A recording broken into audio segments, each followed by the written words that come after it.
What up, Weed and Grub listeners? If you're like us, then you're curious about the all-natural benefits of cannabis and how it can boost your mood, creativity, and overall well-being. That's why we're so excited to tell you about Sweet Life by Quinn. Sweet Life is an alt cannabis brand that explores cannabinoids found in hemp like Delta-9, Delta-8, and HHC to create unique formulas and experiences. I heard you bend the Q in unique just there. Unique. Some of the unique flavors I'm looking at right now.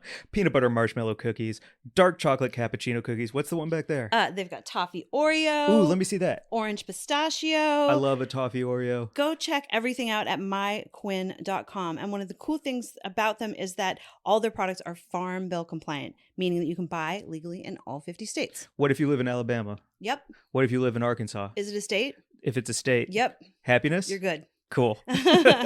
Right now, Sweet Life is offering Weed and Grub listeners an exclusive offer for 30% off with code Weed and Grub. Go to myquinn.com, that's myqwin.com, and use code Weed and Grub for 30% off. That's a lot of percent. Get yourself some toffee Oreo. Get yourself some peach rosin. Yep, check out Sweet Life.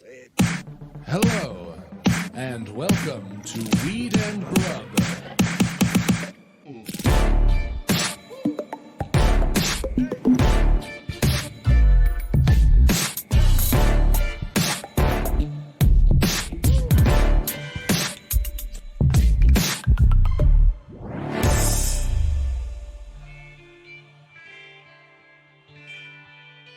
What do you do with those scissors? You're holding them. Are you feeling menaced? Menaced by scissors? Menaced by my scissor grip? Yeah. Well, I'm not trying to be nefarious with these scissors today, Mike, because we're here to do a really fun thing. Oh, okay. Then quit swinging them at me. Oh, okay. Sorry. Well, you have a knife over there. You can brandish that. It's a tiny little box cutter. Yeah, wait. Here, you ready? Do you feel emasculated? Totally. Yeah, I'm short and... Yeah. You got a little short, little stubby one. In this case, it definitely is the size.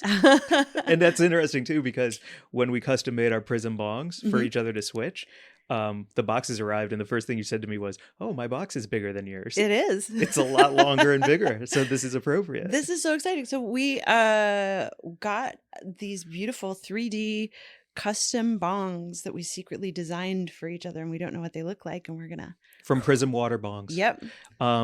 So the cool thing is you go on their model builder, and then you can pick every single piece of your water pipes and custom make them for you or for somebody to point scissors at you as a gift. For someone you love. Come on. For someone you love. I don't want to, And yeah, it's so cool because when you go in, you choose the beaker and the downstem and the mouthpiece and the percolator and all that kind of stuff. And you can put together like super elaborate bongs with multiple pieces, or you can go kind of simple. And so I'm really interested to see what we each went with, because I had a really hard time designing this for you. Oh, really? Yes. I had a very easy time, but then I realized one of the things that I did would not have suited you. It would have suited me. Aha. And so I had to reconfigure the whole bong on the fly because I was building it for myself, and I realized that that's not your consumption. It was covered in hockey sticks.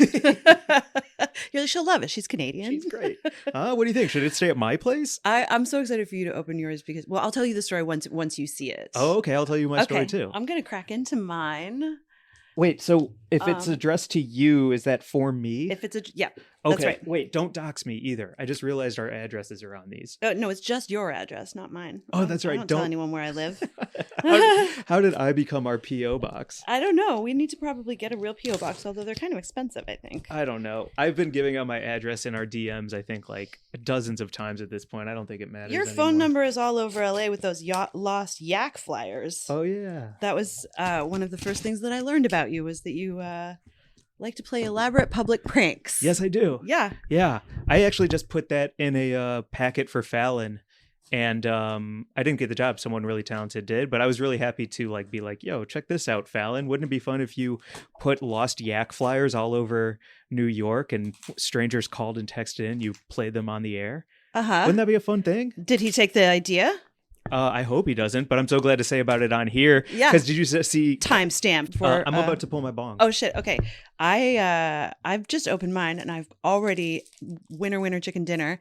I don't know if this was part of your design, but I got 2 Sour Punch candies and some Twizzlers. Thank you. That's awesome. Oh, and the thing that says thank you. And then there is this lovely little card. Congrats on your new Prism piece, and welcome to the Prism fam. Now break in your new piece and enjoy the sugar high. I don't want anyone to not watch this while I take too long. I'm so sorry. Everyone. Okay, well, why don't I go? trying to Because hurry. I'm a little closer to actually unwrapping than you are, maybe. There's a lot of squeaking. I know. Sorry about that too. Yeah.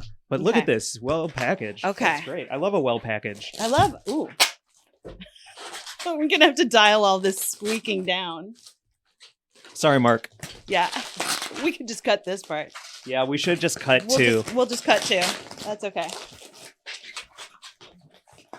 I'm not going to worry about Is there a this. million basketball players playing right now? That's what it sounds like. It's like a million sneakers on the court. It oh my also God. reminds me of that thing that you posted on our story with the McDonald's bags, which was so wild.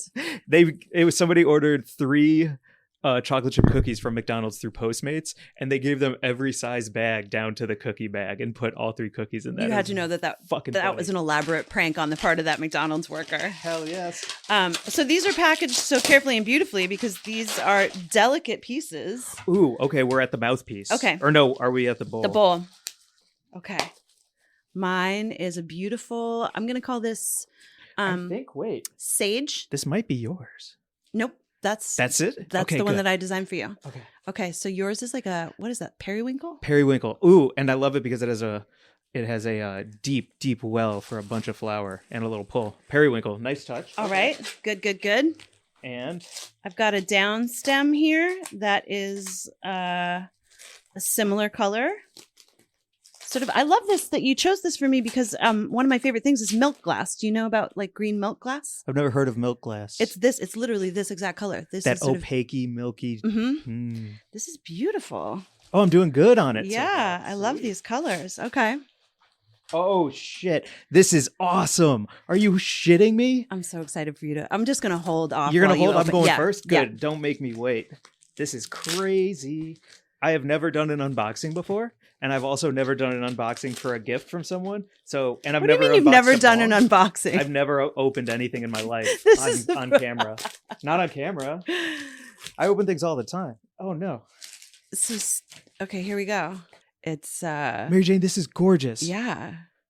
It's Holy I had shit. such a hard time designing for you because of all of the different components that are available, and I felt like overwhelmed by choices. And so finally I just hopped on their IG and I saw this exact piece on their Instagram and I was like, that's the one. So I copied someone else's design for This you. is amazing. It's exactly what I'm into. Down to like the center piece that connects the top to the bottom being like that golden bronze. Yeah. That shimmering golden bronze. And I love purple. Purple is my number one color. I love the simplicity of all of the, Oh, the design too. It's just so classic and clean. look at this base. Yeah. It looks like a mushroom top. I'm going to open mine now. Please, I'm just going to like look at this in awe. Damn, Mary Jane, thank you so much. You're welcome. Thanks, Prism. Damn, thank you so much. Yo, go to Prism, Weed and Grub 10 for 10% off your Prism bong. Weed and Grub 10. Oh my gosh. Okay, I can already see the colors of this are beautiful. Oh my god, Mike. This Yeah. is so fucking thoughtful. I think what's really cool about this as you open it is that we both went very different directions because we got it for each other. And so Yeah. mine and yours are very different. Oh my gosh, I love it. Okay. The beaker, classic, like simple beaker with mushrooms and weed leaves and clouds, and then this connector. I think that's tie-dye is the color. A mushroom mouthpiece. Perfect. Yeah. Thank you so much. I love it. It's beautiful. Look, we have new pieces for our studio. These are gorgeous. At Petty Cash Studios. Damn. Thanks, Wow. Mary Jane. I feel like you nailed it for me. Thank you. I Yeah. feel like you nailed it for me. These are fucking great. These are Yeah. going to occupy a place of prominence. This is going right on my desk. These are amazing. is Go beautiful. to Prism. Waterpipes.com. Use code Weed and Grub 10 for 10% off. Make a pipe for yourself. Treat yourself well. Get a piece. I'm all about pieces. Yeah. You know what I mean? Like whether it's a sneaker or a piece of clothing or a piece of like smoking equipment, like get yourself a piece. Treat yourself. And the cool thing about this is you could order, whatever piece you want, and then you could order like multiple colors of the down stems or bowls or mouth, like whatever it is, and mix and match. It's fucking cool. Damn. Well, that's a good way to start the day. Yeah. Thanks, everyone. Thanks. And we're back from unwrapping and unboxing our beautiful Prism bongs. Stone. I'm making shorthand for solutions and calling it salute. Salute. Oh man. How's it going, Mike? I'm high. Yeah. I'm having a great time. Good. Yeah, I hit before this before we get to our guest. Yeah. I'm high. That's what happens when you do a bong rip. Yeah, it is. Hopefully. From especially one filled with club soda. I feel like there are people who a bong rip would not make high, probably because they're tolerant. Maybe our guest will weigh in about whether or not a bong rip gets her high. Yeah, absolutely. It definitely gets me toasty. Yeah. Toasty-os. I wrote something down. Sorry to change the subject. Sure. Can I tell you about what I wrote down because it bothered me? Yeah, absolutely. I was doing a stand-up show, and it was in Edinburgh, and people in the crowd, I was doing well. People were laughing, like the job details. Mm-hmm. But instead of laughing, some motherfuckers kept snapping at jokes. Mm-hmm. And it was driving me fucking crazy because it's not like they weren't having a good time, but you don't snap at comedy. That is an inappropriate sound situation. You feel like that's reserved for like beatniks, jazz clubs, you know? Yes, except when I brought it up to you previously, you made a very good point that made me rethink my position. Did I talk about misophonia? Yes. And like the auditory sort of like assault that clapping can be for some people? Yeah. Cool. Yeah. And so I learned about that. But then I thought, like, fuck you. What if I'm in an arena? Like, are you not going to, like, what if I'm performing in an arena? Am I going to ask everyone to snap because of some kind of sound disorder? It's like snapping is never going to replace clapping. I hope not. It's just like I feel like, especially in a small space sometimes, you know, that auditory assault, especially if like you're really stoned, it can be a lot, you know? Clapping? Yeah. Do you know about how the deaf community claps? Their applause is that they like just move their hands rapidly. Like really? They do this. And I've always really liked that.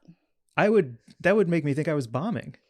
If everyone was waving their hands at you? Yeah. Yeah, right. Yeah. Maybe not great for comedy. Maybe not great for comedy, but also good to learn a little bit of sign language. Yeah, I believe that I'm right. I hope I'm not making up a lie. How would you feel if you were on stage and you got snapped with? Oh, I mean, I get snapped at every day, Mike. To be honest, walking down the street, people snap at me. Come on. Yeah. No, I would feel Construction workers. fine about it. Yeah, yeah, they're real snappers. That bunch, those construction workers, they just won't give it up. The contract is if I do my job and people do their job, then that means laughter and swirl is happening. Mm-hmm. We're in a agreement together. And if you have a really weird laugh, stay home. Oh, Because that ruins it. And if you snap, stay home. oh, wow, you're so like stay What I need home. is someone Don't to go scream. see Mike's comedy. Yeah, if you got to submit an audition tape to come to see my fucking Holy shows, shit, you have good to luck show with me that. your different varieties of laughter and your clap. I love a recognizable laugh. Fascinating. Yeah, you're against it, huh? I am. Jesus, Mike. And I thought welcome getting high to was Weed and supposed to make you Grub. nicer. Yeah, that's Don't so true. fucking snap and don't laugh. Oh man, I'm a Well- monster. Welcome to Weed and Grub, everyone. This is what's up, Mary Jane. How's it going, Mike? Great. This is a podcast about comedy, Cannabis, culture, cooking, calling shit out, and clapping, and clapping. and not snapping. No, not at Wow. all. Well, and chaos a little bit, because our guest today has seen a big chaotic swirl in the past little bit. Our guest is an agent of chaos currently on ABC, and I want to hear all about it. What's up, Rachel Wolfson? I know how I would feel about that situation if Okay. it happened to me. Yes, let's and, hear it. and maybe it had. I would snap. Yo, Fuck yeah. like You know how long I've been sitting here waiting to say that? I was going to snap. I was about to snap. But I learned a lot by listening. Mhm. And at first, I was like, you know what? I feel exactly how Glazer feels. I actually have performed to a deaf crowd, which, Did you have like an ASL person? No, there was not one there. Great audience though. Great show, but Yeah. I didn't realize that they were deaf Uh-huh. until like midway through my set, and that was just a great interaction. Wait, it was for me. I don't know if it was for them. But wait, you were booked to perform a comedy show for a It deaf wasn't a deaf audience? show. It was at a dispensary, and it was in Palm Desert, and some of the customers, I think there was like 2 or 3, they were deaf, and they were also there for the comedy show. And I was like, thank you for supporting live comedy. And yeah, it was great. It was a good time. Wow. Yeah, I That's was totally awesome. hitting on him. I don't know if he heard me, but You got it. yeah, I mean, I got him to laugh. I don't know if he heard a word I said, but yeah, laughter transcends. You don't even Oh, you that's know? beautiful. Yeah. Laughter does transcend. So, but I thought it was interesting because, you know, I never thought about the way that you said clapping might affect someone negatively. And then I thought, oh, I react that way to fireworks and balloons popping. Yeah. So I definitely have sympathy for people who may not, who may find that sound triggering. Also, to speak on, I love seeing ASL sign languagers at comedy shows. Yeah. And they're becoming rock stars themselves. If you've seen some of them at the concerts and some, you know, different artists Like are signing using Lizzo them. and shit. Oh my God. Oh. I like watching the I don't know what is it, an ASL interpret? I don't know what the gets me hyped. I was like, oh, I love that. You know, that's so cool. I love that you can it's becoming more inclusive for people to enjoy things that they wouldn't normally be able to enjoy because of the lack of support.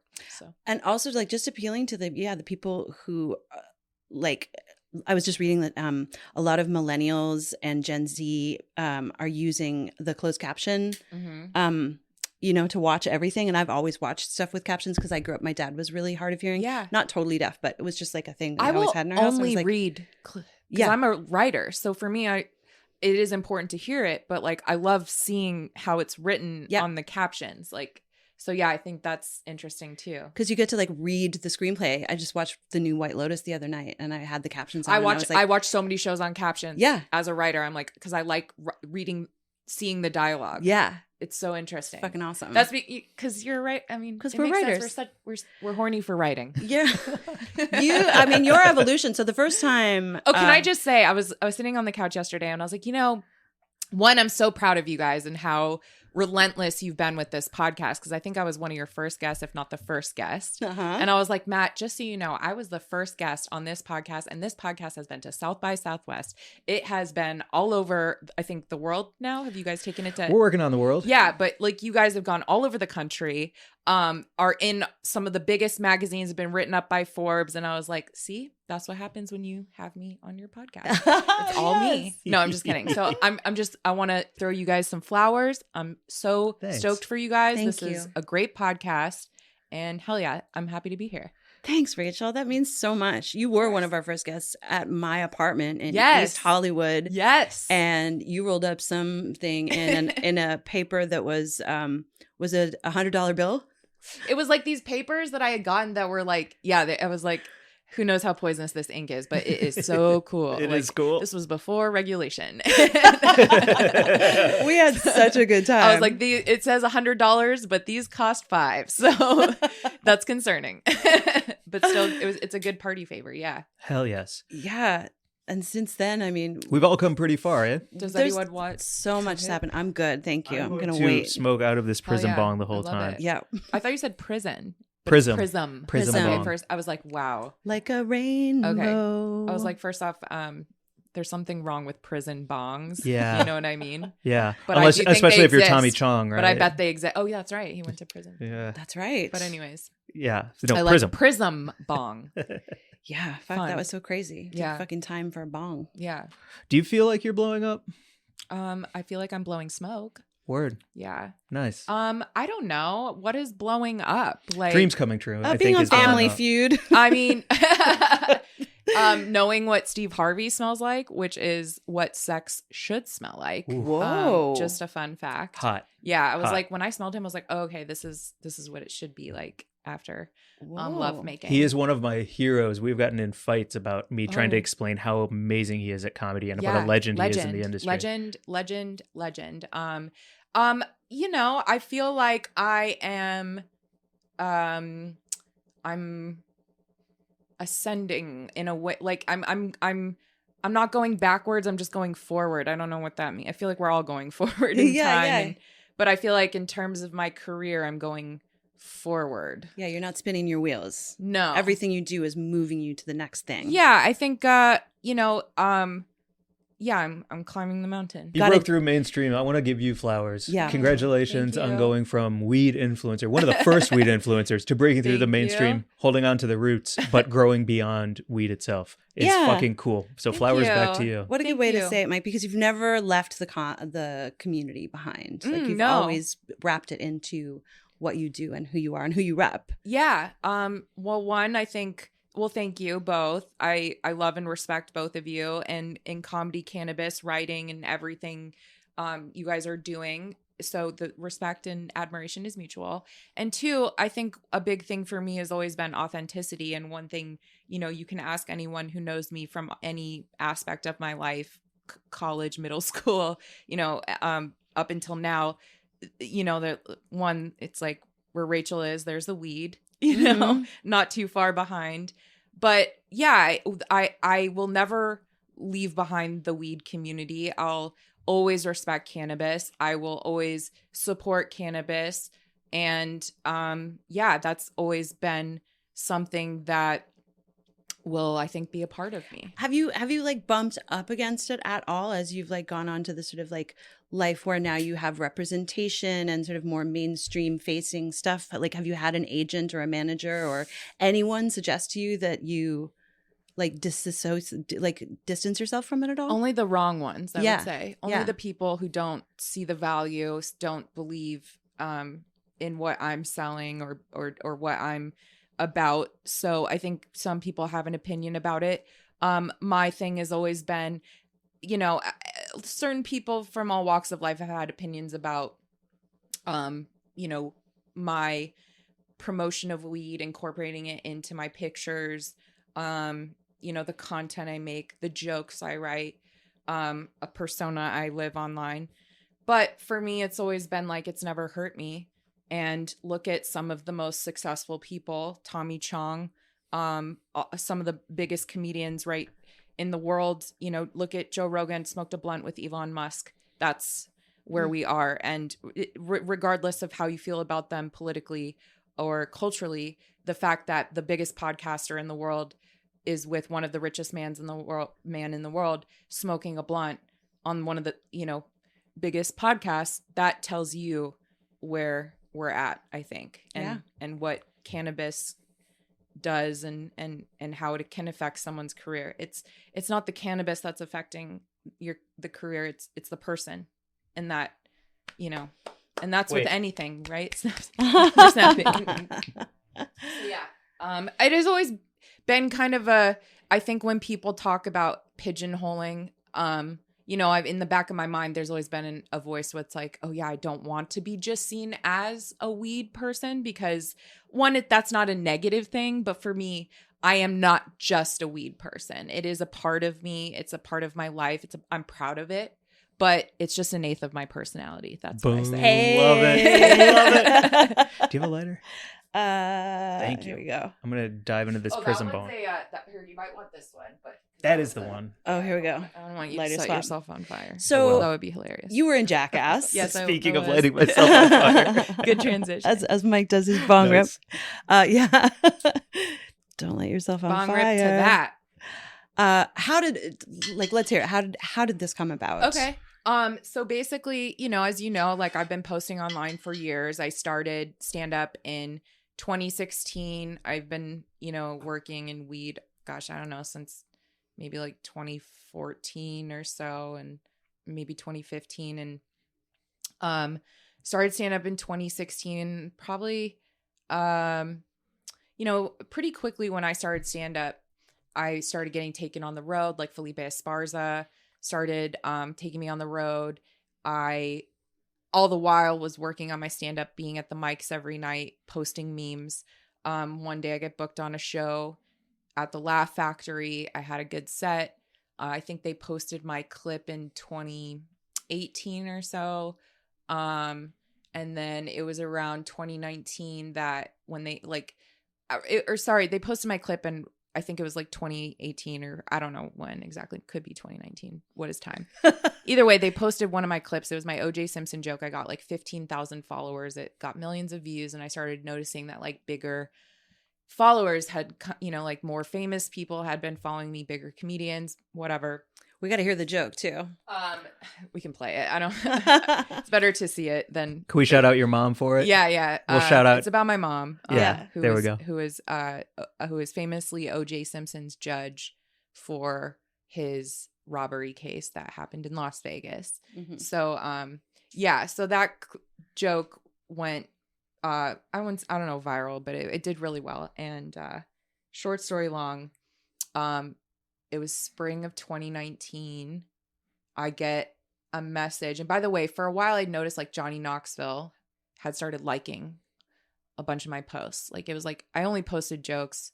A lot of it was like dick jokes, butt joke, like very Jackass humor. I've always Funny been shit. like a 10-year-old boy, humor wise. Yeah. And so, and so I was, it was spring. I was going through a breakup. I was like, early 30s, just like one of those days where I wake up and like I'm face down in my bed and I'm just like questioning my trajectory, like, thinking I'm such a loser and just like, what am I doing? One of those days. And I opened my Instagram and I had a DM from Johnny Knoxville and I was like, what? And I read it and it was like, hey, what's your number? I want to call you. I want to ask you about a project or something to see if you're like interested in something. And I was like, am I being pranked? Right. Like what? Yeah. And so did you have any thought for a moment that it might be like I don't know, like nefarious intentions rather than like work related, or did it just seem like it was going to be cool right away? The reason why I didn't is because the DM came through in like business hours. Yeah. Wow, what a For great sure. call. Yeah. It wasn't like it Yeah. was like too early to be creepy. Yeah. That's Like it was awesome. like Before he's noon. like I don't even think I've had my cup of coffee. Like I just feel like so I love that. yeah, it was like business hours. And so I gave him my number and he calls me and I'm on the phone with Johnny Knoxville and he explains to me that it's the 20th anniversary since Jackass came out.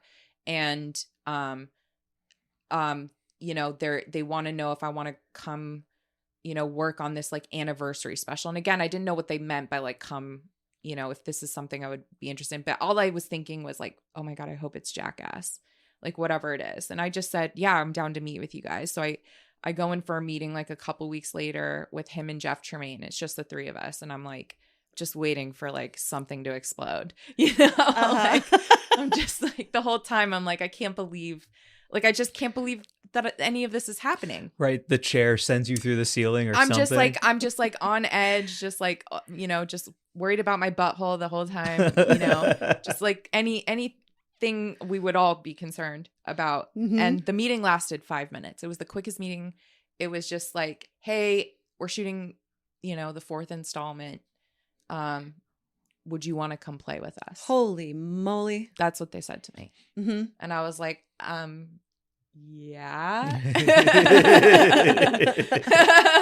But I didn't ask any questions. I wasn't like, I was just like, hey, if you guys have any like writing sessions before then, I'd love to be a part of that. Cause I was thinking they would maybe want me as a writer. I don't know. Sure. Yeah. Cause Jackass is all guys Yeah. pretty much.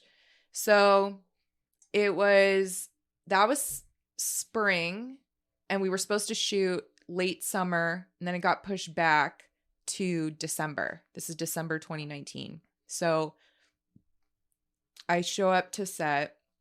We had a cast dinner before this, by the way. And so I was there and it was a bunch of people. It was like it was pretty much like Spike Jonze, Wee Man, I think Knoxville was there. The executive producers, Tremaine was there, and a bunch of us new cast members. Poopsie, etc. Poopies was there. They had Courtney and Natalie were there. And Zach was there. So it was like we didn't know the new none of us had any idea what was going on. I didn't even know that there was going to be a new cast. I didn't even know. So we're all just kind of like feeling it out, but like it was a good dinner. And so hold, please. This is a food and weed podcast. yeah. Are we talking manicotti? By the way, Are we Spike talking- Jonze. Yeah. Yeah. Okay, dinner with Spike Jonze. That's Come on. It was in Ventura, is that French restaurant, Le Petit Trois? No. It's at Ventura. It's right across from Steamer Cleaner. Shout out to Ariana Basseri. Heck yeah, friend of the show. It's if you pull it's it her up, birthday today. Is it? That's Happy so crazy. birthday to her. Happy birthday. Really? Yeah. Wild. If you pull it up, it's on Ventura. I could tell you, it was that restaurant. It was really good. It was just like Ventura Jackass dinner. it's not gonna be in. Have you used Google before, Mike? It's not gonna be in. It's not news. This is the first time anyone would know. That would be terrifying if Google actually worked like I that. think it's like we have pictures, just Google a French restaurant, Ventura, Sherman Oaks. Bet. Okay. But it's Le Petit Cafe. I think it's that or Great. something. Well, it's good food. Yeah. Yeah, it was French. It's like it's like French steak, or like a French restaurant. Mm-hmm. So then we show up for a test shoot. And again, I don't even know what a test shoot is. I've never booked a movie before. I've never been on a real. Mm-hmm. And I show up. It's the first day. It's everyone. It's like Steve-O, Wee Man, Pontius, Knoxville, Spike. The whole gang. Wow. I'm on a set. I'm on a Jackass set. And again, like, I'm just like, what is going on?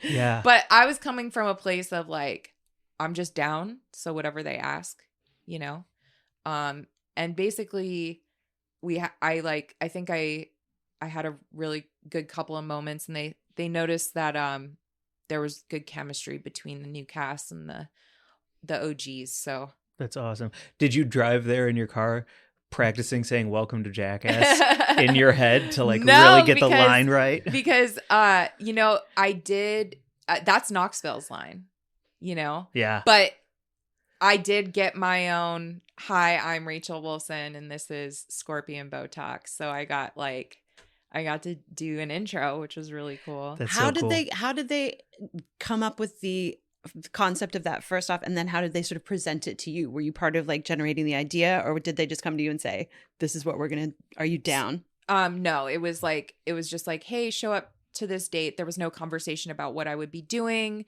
I had gotten feedback from someone who worked on set that was like be down, like volunteer. And I was like, oh yeah, that's what I'm here for. I thought, like I'm here to participate.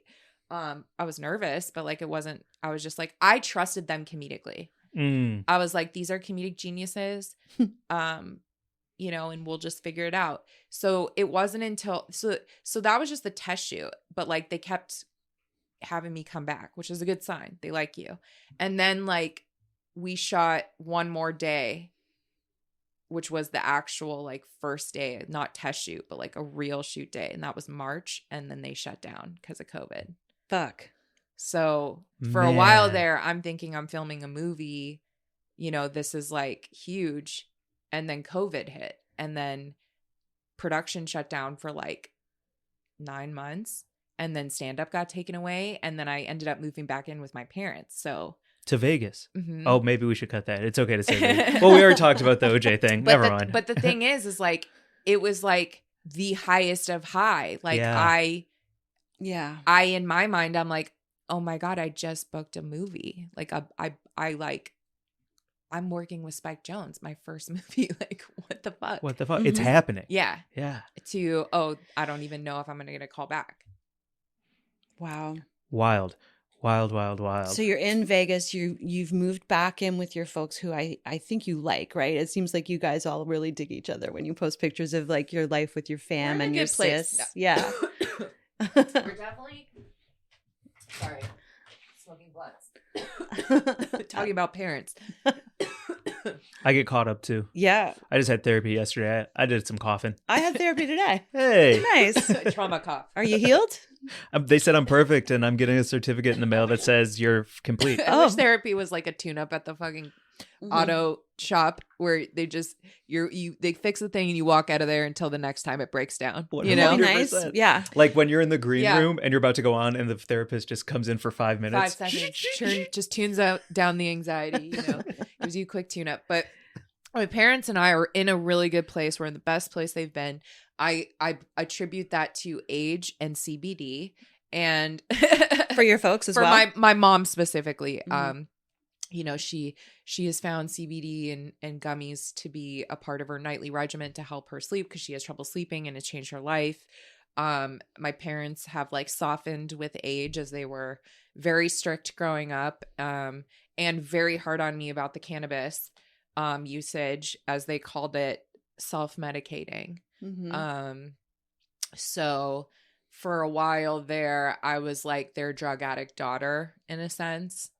And that has completely shifted, obviously, with time. Yeah. Great, because that's a bummer.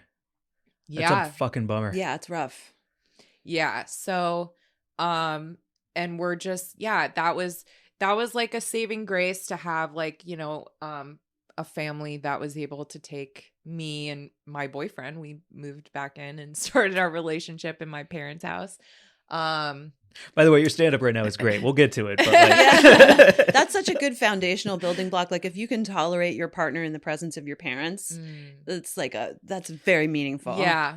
So, then when I move in with them, I'm not I left my home. I left their house when I was 17, and I got sent to a lockdown in Utah, and then I moved away ever since. So I haven't lived with them since I was 17 years old. And here I am at 33 at this point, moving back in, and here we are as adults. We're, essentially the parent dynamic has shifted, and we're more friends and roommates, so. I think that's a really hard transition too. Yeah. Especially for parents to make, because they saw you since before you were born, right? So props to your parents too for like transitioning into like seeing you as a person. Oh, I'm very, very like proud of them, and just like how they have fully transitioned to like supporting me and really just, coming around, I guess. Yeah. Did they go to the Jackass premiere with you? I brought them. Yes, I did. And so they walked the red carpet with me. My dad full on embarrassed me, as it went full dad mode, was just like cutting off the press with selfies. And like, I'm like, Dad, there's professional photographers right there, but just had to get that with his flip. Does he have just like full on, thumb slightly in the bottom corner? We could have a each beautiful picture. Getty image right here, which would get us all verified on Twitter for at least the next year. Yes. Or we could just have the picture with your arm in it. This actually is a perfect transition into our news story that I picked for this week. Oh, perfect. Yeah, Okay. since we're talking about parents and adults and kids right now. Well, let me set it up and shout out our sponsor, Sweet Life by Quinn. Sweet Life is an alt cannabis brand that explores cannabinoids found in hemp like Delta 9, Delta 8, and HHC to create unique formulas and experiences. Sweet Life offers so much of what you love about cannabis, and all their products are Farm Bill compliant, meaning you can buy legally in all 50 states. So go to myquin, myqwin.com, and use code WEED and GRUB for 30% off. Thanks, Quinn. Yeah, I'm eating the peanut butter marshmallow cookies right now because they help me sleep. And also Mary Jane can't eat them, which means they're all for me. All the peanut butter products are for you, but then I get to eat the melon and raspberry and banana and toffee and pistachio and dragon fruit and coconut and all the other flavors that they have. Wow. So I win. God damn. This ad is a contest. Yeah. All of a This is sudden. everything with us. I know. 30% off. This is our news story from the Grub Gazette. What do you got this week? This one's from High Times. Okay. Written by A.J. Harrington. Okay. And it's Nazca, human sacrifice victim, used psychedelics before death. Whoa. So they just found the remains of this Nazca child. Mm-hmm. And let me How do you spell Nazca? Nazca. Okay. Sounds like a weed brand. I need, yeah. Be a good weed. Well, they sacrifice children, so maybe so. Maybe so. Okay. So researchers found this Nazca ritual site in Peru, dug it up, found a child sacrifice, pulled one of the hairs from the head of that child, and then it turns out that within that hair they found psychedelics. So before the kid was sacrificed, they gave it psychedelics, or it took mescaline specifically Wild. for the ritual. What a rotten time. And this is why psychedelics should be legal. Yes. Yes. I'm saying. Oh. That's so interesting. Yeah. I like the idea that, like, I think in I mean, I don't know anything about this particular culture, but like I think in some places it was like an honor to be the sacrificial victim. Mhm. So hopefully this kid went Wow. willingly. Real ego death. Yeah. Super exactly. death. Yeah. They were around from 100 BC to 800 AD. Wow. And the burial site sounds really cool. There's a lot of people that they found in it. Mm-hmm. And yeah, I just think it's interesting that like Psychedelics and death. Psychedelics and death are continually tied together, whether it's 100 BC or whether it's 2024 today. I mean, it's the thing that's helped me process any kind of deaths in my life the most. It's been like a big dose of mushrooms and understanding that everything is connected. Yeah. That really helps me. Isn't it like right before you die, your brain releases a chemical that's very similar to DMT? Mm-hmm. Yeah. I've never tried DMT, but that's on my list as well. But I just like, I don't know, like I wouldn't want to be a part of a human sacrifice. Like, and also I've never been invited. But I We could just arrange like, it. Well, I mean, I just don't think you should knock things till you try them. Yeah. Thank you. Because it like honestly depends on the human. Yeah. Like on the human being sacrificed and the one doing the sacrificing. Yeah. Yeah. And what is it for? I think that's the thing. I think you're just being closed-minded, Mike. Yeah. And so I also want to shout out Rainer Bussmann, the professor at the Department of Ethnobiology at the Institute of Botany at Ilia State University in Tbilisi, Georgia. Whoa, yo, your that's business not card even is a real long. school. What a fucking mouthful. Sorry, bro. Like we're gonna have to see the credit I think station. Ethnobotany, though, that is like straight up one of the coolest jobs in the world. That's what I was going to ask, if you know what it is. I have a friend who's an ethnobotanist. Shout out Nate. I didn't understand what it was when I met him, and he had to like really explain it to me. But he basically travels the world looking at plants and how they interact with cultures. And he specifically had a focus on psychedelics that's so cool. in tribal communities. And he had spent a lot of time in South America working with various groups of people who use psychedelics as part of their rituals. But it's like, it's the combination of, it's the intersection of like plants and culture, basically. Damn. Ethnobotany. That's I really believe. rad. I don't know. Maybe producer Mark can tell me if I'm wrong. No. I always look at the door to see if like Mark's got a correction. If you want to learn more about this news story, go to the Journal of Archaeology Science, December 2022 issue. That's so interesting. What a cool thing to get in the mail. You get the new December 22 issue of Journal of Archaeological Science, and there's a child sacrifice psychedelic study in it. And yeah. And you were relating this to our talk about parents because of the because of childhood involved. Yeah, children and trauma, and Yeah. things like that. It felt like a perfect segue into a news story. Awesome. So I'm glad your parents didn't sacrifice you. Yeah. Rachel. They kind Maybe of they did. Yeah. True. I feel like everyone hated my news story. I liked it. What? No. I feel like everyone got awkward because it's about killing I a mean, kid. we are here to sacrifice you. Oh shit. I'm just kidding. Yeah. No, truly. I was like, I didn't kid personally killing. hate it. I thought it was interesting. I do too. Yeah, I think. Oh, you just think I hate it? Do you hate it? No, I I think love in it. American culture, we sacrifice children on pharmaceuticals, and that's our way of doing it. It's just more of a slow process. Yeah. I was never on anything growing up, but I always thought that I always look back when I do with the idea of like, I wonder if I was on a pill or two, things would have been different in a good way. But I don't know. I just don't have the right answer, of course. Dude, But you weren't medicated. I was not, except for was- weed. I was like a fucking drug dealer when I was a kid. Like the power I held with the Adderall prescriptions that I had, and I just didn't even realize, like, I could have been the coolest kid in middle school, and I did not take advantage because I actually took my medication. Oh. So, but yeah. Did they help? I don't know. I mean, Yeah. I don't know. I honestly, like, I feel like it's like I've blacked out a lot of my childhood because I was on serious, like, tranquilizers, ADHD medications, all that stuff. Was weed like relief from some Yeah. of those? Well, I was on pharmaceuticals till like early 20s, and then I started smoking weed when I was 19, and then I came off for pharmaceuticals in my mid 20 or early 20s. Yeah. Mm-hmm. So it's obviously helped. That's Yeah. great. Mm-hmm. Can I tell a personal story Please. since we're on that topic? Please. Okay. We talked about it a little on here, but I'm on some shit, and I stopped taking it in Edinburgh because I just forgot. And by doing cold turkey on pharmaceuticals, I lost my fucking mind. Oh yeah, that's not recommended. It When I ain't came off, recommended. I came off with the like I tapered down with like the medical guide because I'm like, if I'm gonna come off of it, then I want to do it the right way because some of the medications I was on a specific medication called Lamictal, and if you come off of it right away, you can break out in a deadly body rash. Whoa. Mhm.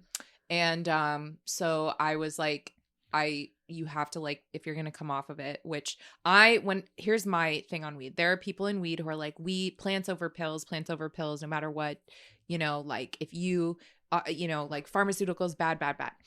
I don't agree with that. I'm like, find what works for you.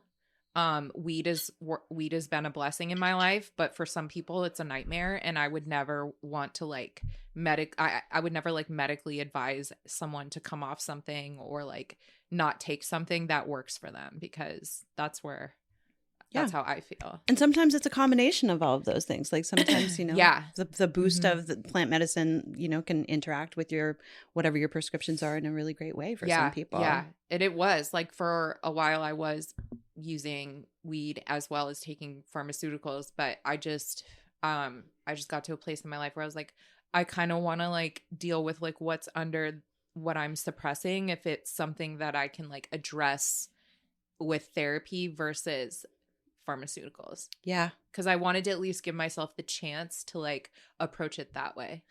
I've never had any prescriptions. I got a PTSD diagnosis a long time ago now, like 15 years ago, I think at this point.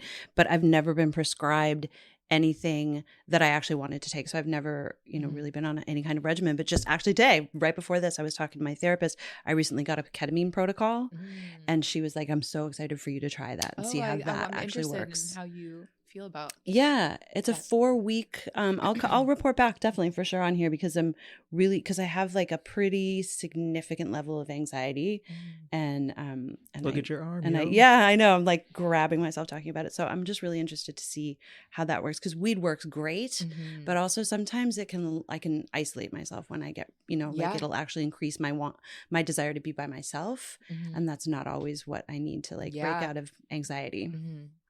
Yeah. I support that. Yeah. Are you going to journal or anything for those 4 weeks? Oh, I'm going to like do like naked finger painting. I was going to say art. Yeah. Yeah. You're not going to do math? Sorry for my pitch. Do math. No, I'm probably going to, I don't know what I'll do. I mean, I've never been very productive when I've tried to write when I've been like super high on various substances, and it's never really worked for me, but I'll definitely journal afterwards. I think that's a part of the protocol. Right on. So you have to like, sit down and like sort of process by actually, taking notes. Yeah. Wait, do you write high? I do everything. Everything's high, right? Yeah. That's awesome. I first drafts and middle drafts I can be high, but I can't be high for every single draft of anything. Because I need alt perspective. Write high, edit sober. Is that what it is? I mean, that's what I don't really write high either. The guy, someone was like drink, write drunk, edit sober, or so, it was like something. It's something similar. There's like a famous Hemingway. I'm gonna say someone said something. Ernest Hang Hemingway. out, eat a snack. Yeah. Think about it. Yep. Don't actually write it. Instead, play more Candy Crush. Is that the saying? Maybe so. I'm doing a thing right now where I'm taking a storytelling class, and instead of actually writing. And I wanted to talk to you about how you do your comedy, because this is something that I've seen you do for your work, is that you'll just write down like a key word for like all of your bits. And in telling these stories, instead of like writing out a script, which I would normally do if I'm like getting on stage as an actor, I'm just writing down the key words for the parts of my story. And it's been really cool. And it's unlocked kind of like a new way for me to tell stories. So what's your process, Rachel? In terms of writing? Like writing high, and then like how do you what's your notebook look like? So my style, I really love setup punchline. I'm obsessed with words. I'm a dad joke queen. Like I'm puns. I'm like, I think in jokes. Like I'm the girl at the grocery store where, the checkout person says something and I'm like, here's where I'm going to interject like my, joke or something. So it's like, I'm never not on, if that makes sense. Like that's how my brain works. So like jokes just will come to me. But every day, like I really like Twitter. Twitter's been an asset to me. So Twitter's short form writing. And to me, the whole point of a joke is to get to the punchline the quickest way you can with the shortest amount of words. Right. So I'm obsessed with one-liners, memes. Memes really helped me with writing, which I didn't realize for years before I got into stand-up. I was writing short form joke writing. And so for me, I get on Twitter every day and kind of use that as a tool, and like I'll gauge based off like my reaction on there, and we'll try to incorporate that. I also like to just go to open mics and just riff. Yeah. I like to, or like I have premises for days written down in my phone about things that I want to talk about. There's things in my life that like are really heavy and dark that like there'll be a level that I'll get to in my comedy where I'll be able to make that funny. So that's like the ultimate goal. But for right now, it's just like, jokes about anything and everything. And hopefully, I can find the things that happened to me in my life and make them funny or find the funny in it. Yeah. So, I just write every day. But yeah. Your boyfriend's a comedian? Yeah. Do you guys work on stuff together at home? Yeah. You do? Yeah. His process, like he listens to his stand up religiously. He very much like, he's been doing it for 15 years. He's like a comedy ninja, very much a nerd, like and it's good because I kind of have like a built-in mentor and, he'll watch me on stage and he'll be like, oh, you reached a new level tonight. Like this, so I get really good constant feedback. And he's just like really, like he's really good with jokes as well. So it's like, it's just like really good to have that in my life. That's awesome. Yeah. I feel like I've seen some other like comedy mentors come through too, like you and Joey. Yeah, Diaz. Uncle Joey is been like supportive of me very early on in my stand up. I got to open for Christina P recently and she's so cool and like it's really important to have mentors in this and people to remind you that you're going through a very human experience in this comedy journey and you got to take care of your mind because ultimately that's what's going to make you a better performer. Because fuck yeah. What's happening next for you? I mean, I don't know how much I can talk about what I'm working on, so I can't really mention it, but I am a part of a new show coming out. I'm very stoked about it. Would it be correct to call you an agent of chaos in this? Yeah, you can definitely, I guess you could refer to me as that. I would consider myself that. But I'm having the best time. I really am finding my groove. I really love pranks. I love pranking people. I love physical comedy. I mean, it makes sense, but I didn't realize how much of it I had in me and how much, but it makes sense. I love stunts. It's kind of interesting the way I enjoy hurting myself for people's entertainment, but it does make sense. And it really, in a sick way, I found that it helps my depression.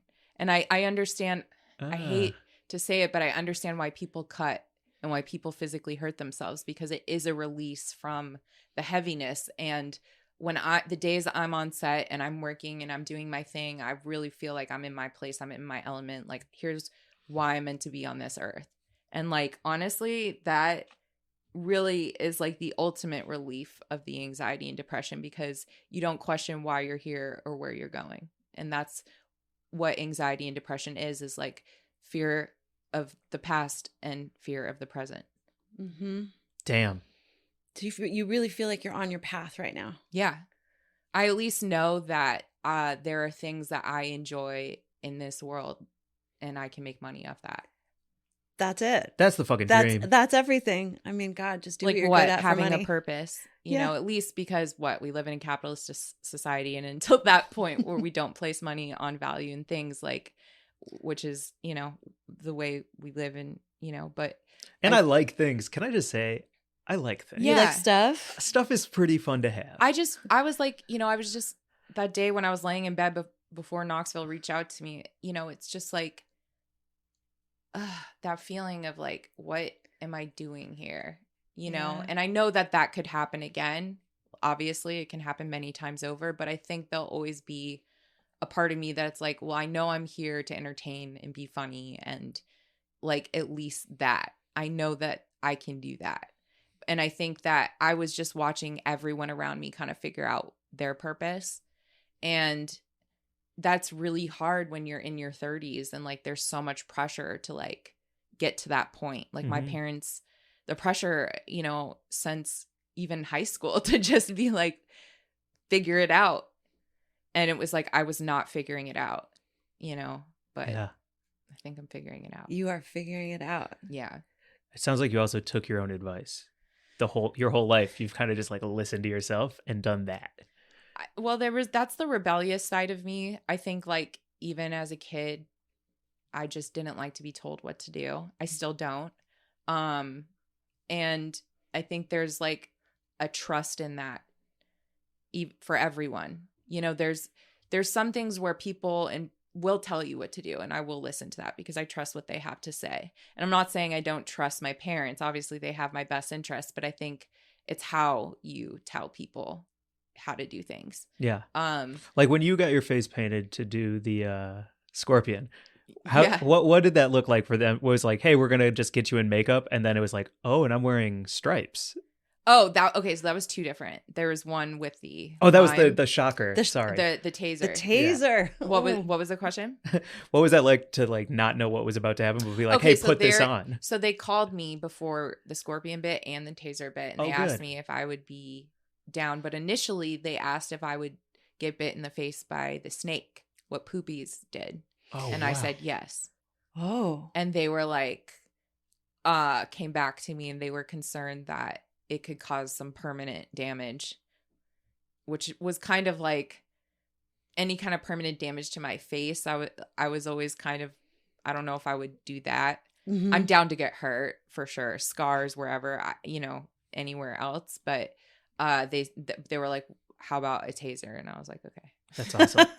Fuck yeah. Wild. Damn. Do you want to do Cream Corner and Buzz of the Week? Yeah. And I have one more question for you, though, because Yeah. I really want to talk about your DMs, because you're so funny about the DMs that you get from absolute lunatics who slide on in there and say crazy shit to you. I mean, what girl has not received like an unwanted DM? I'm not saying these aren't unwanted. I mean, listen, I've like this is a part of accepting the world we live in, where people can just send you anything and everything. So I was just really inspired by the humbleness and humility that comes from my direct messages. So it's fantastic. I keep it anonymous out of respect for the person, and because I don't want it to be like, oh, attack this person. It's really, the joke's on me.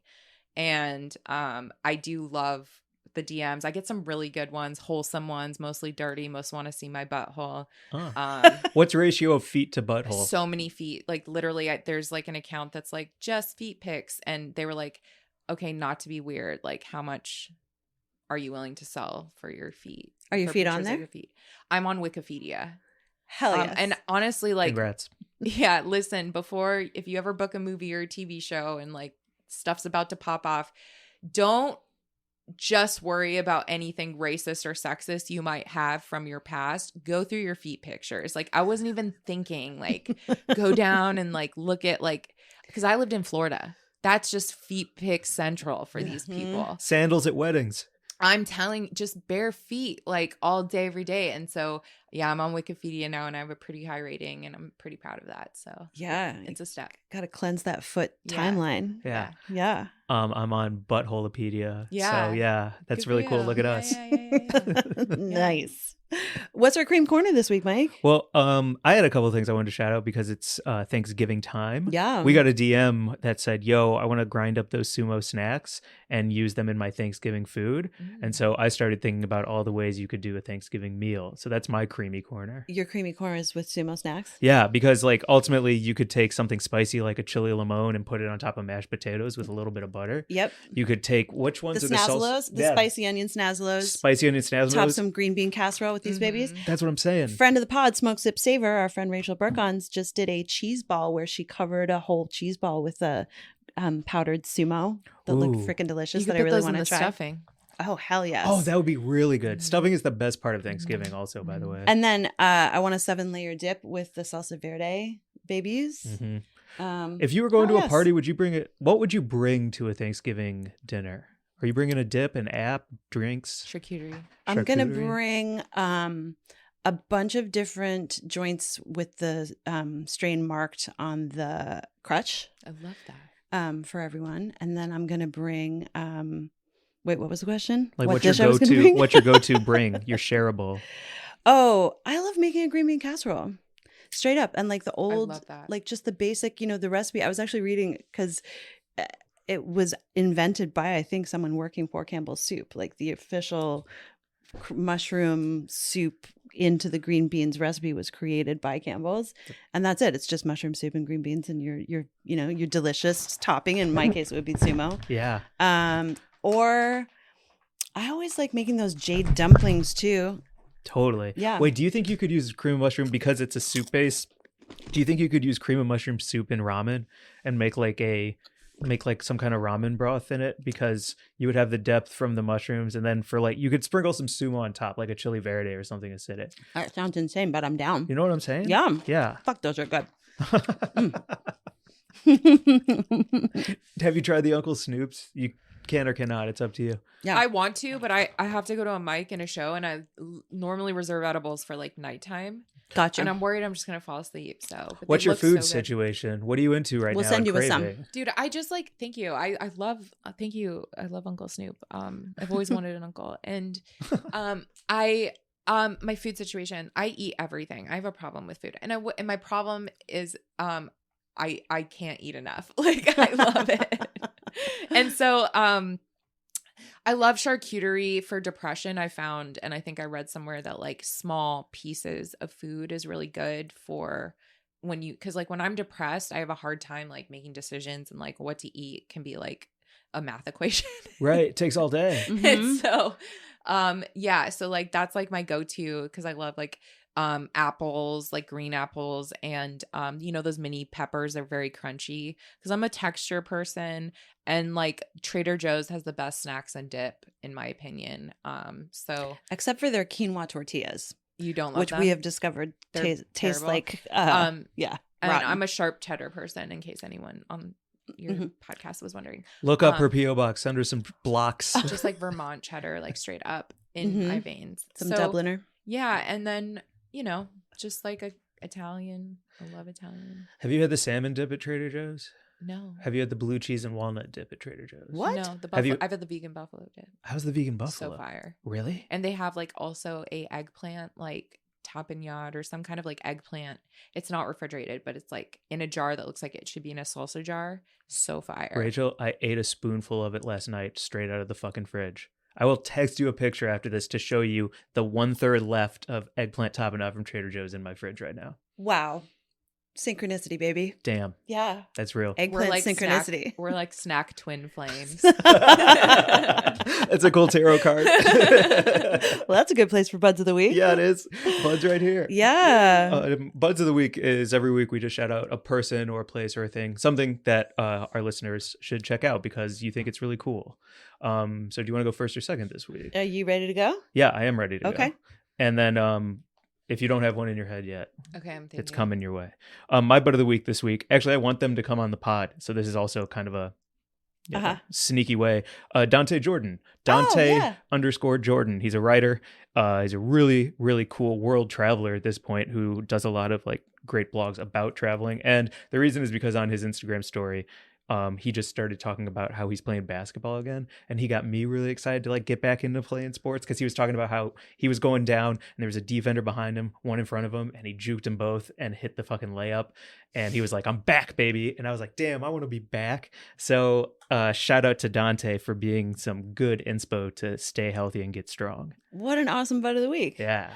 My Bud of the Week is our friend Abdullah Saeed at I'm Your Kid on Instagram, because Abdullah just wrote a pilot that got picked up. It's called Deli Boys, and it's with Asif Ali, Alfie Fuller, a bunch of other folks are like signing on, and Jenny Connor is producing. And no, hang on a second.